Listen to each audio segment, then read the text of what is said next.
What's the single spot on Earth that sits farthest from any other person? Take a second and actually picture it. Maybe some frozen corner of Siberia, an endless desert, somewhere deep in the Amazon, a ghostly patch of Antarctica. And if you're the kind of person who loves maps, one name probably jumped straight into your head. Tristan da Cunha, that tiny, lonely dot in the middle of the Atlantic that everyone calls the most remote island in the world. And you know what? It kind of earns that name. The nearest inhabited land is St. Helena, and that's 2,430 kilometers away. 2,430. Nothing but ocean in every direction. But hold on, because 400 kilometers from Tristan sits Diego Alvarez Island, and even though it has no permanent residents, there are always 6 people there, working a weather station in yearly rotations. 6 lonely humans out in the middle of nowhere, staring at instruments. And here's the twist. Tristan itself doesn't even answer our question, because you wouldn't be alone there. Over 200 people actually live on that island. Neighbors, a pub, a post office. Not exactly isolation. So let's flip the question. What's the most remote, uninhabited island on the planet? That crown belongs to Bouvet Island, a territory of Norway. Except it's not up there next to Norway. No, it's down here, deep in the South Atlantic. A subantarctic volcanic rock, almost entirely buried under glaciers. Bleak, frozen, hostile. And that's exactly why nobody lives there. Not permanently, not temporarily, not even briefly. Landing on Bouvet is so brutally difficult that the island can go more than a full decade without a single human visitor. And when someone finally does make it, a handful of scientists show up, stay a few hours, grab what they need, and get out before the weather turns.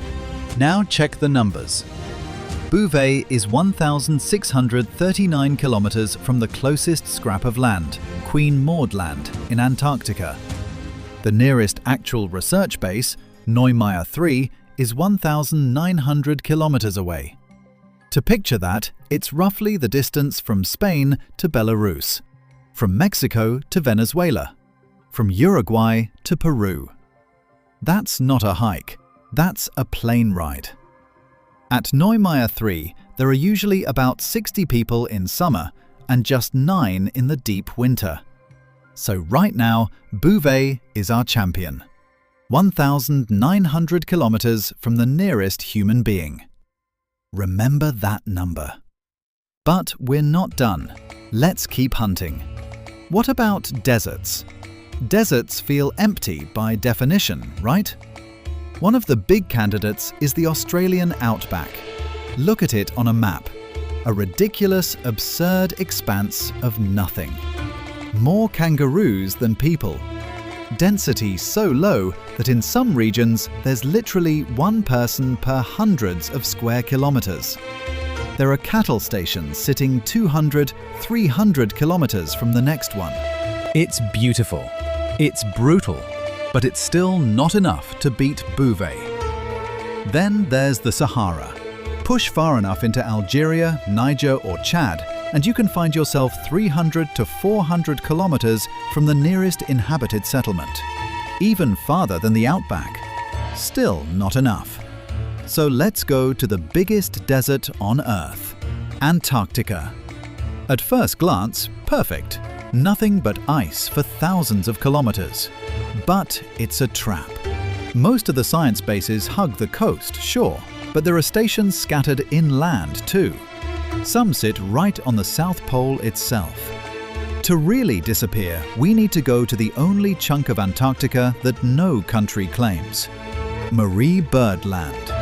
No natural harbors, no resources worth grabbing, no strategic value. Just nothing.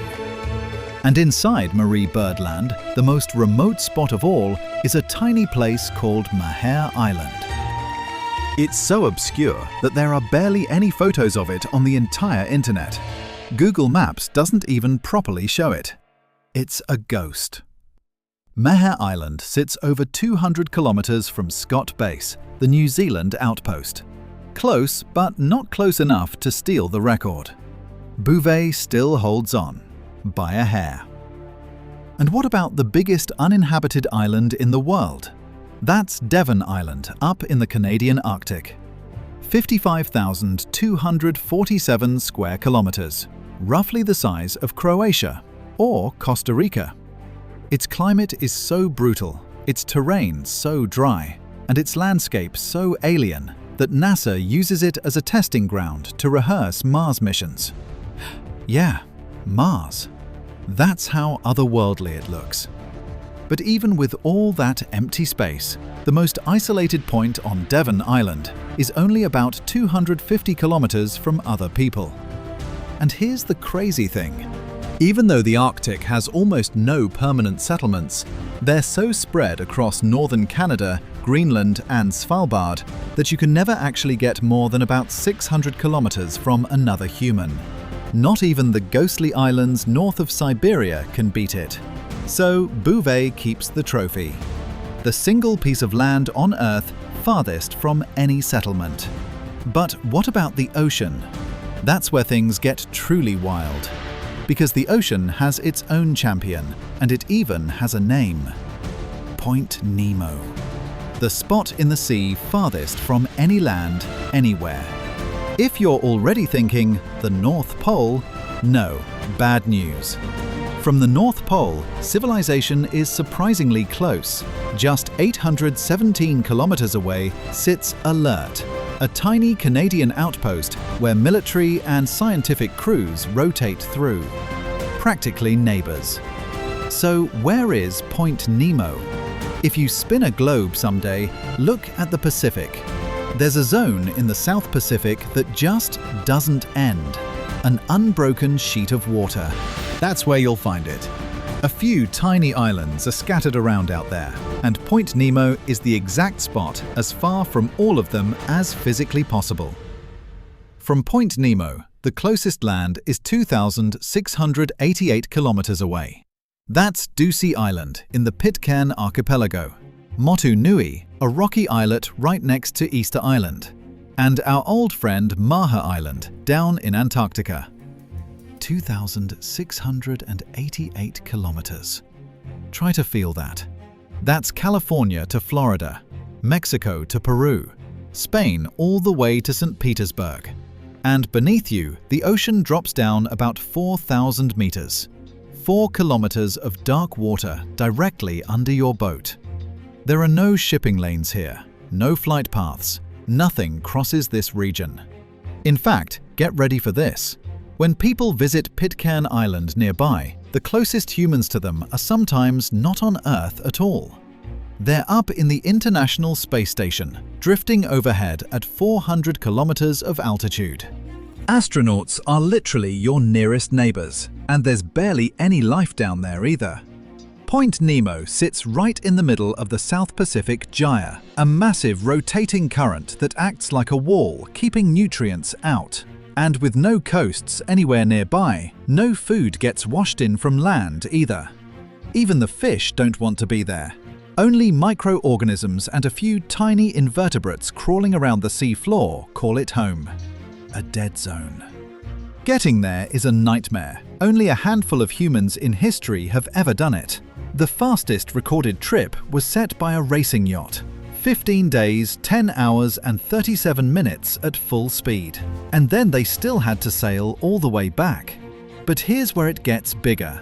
The ISS orbits 400 kilometers up. So yes, technically, when it flies over Point Nemo, those astronauts are still relatively close to other humans, just not the ones directly beneath them. But leave Earth's orbit? That's when isolation stops being a number on a map and turns into something almost incomprehensible. The most isolated human being in history, according to the record books, was astronaut Alfred Worden. In 1971, he stayed alone in the command module while his 2 crewmates walked the lunar surface, 3,600 kilometers below him. Alone, above the moon. That was the record. Could that record be broken? Maybe. Hopefully not the way I'm about to describe.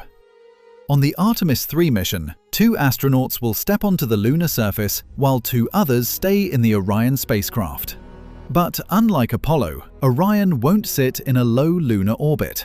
It'll fly a wide, weird path called NRHO. At its farthest point, that orbit takes the ship nearly 70,000 kilometers above the Moon. Now picture it, 2 astronauts stomping around in the dust, the other 2 floating tens of thousands of kilometers away in cold, empty space. And now imagine the worst. If one of the 4 died.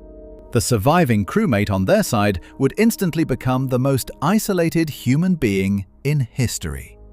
And if it somehow got even worse, if 3 of them died and only 1 remained, that single astronaut would be around 400,000 kilometers away from the rest of humanity, from every other person alive. Nearly the entire Earth-Moon distance between them and every human that ever mattered.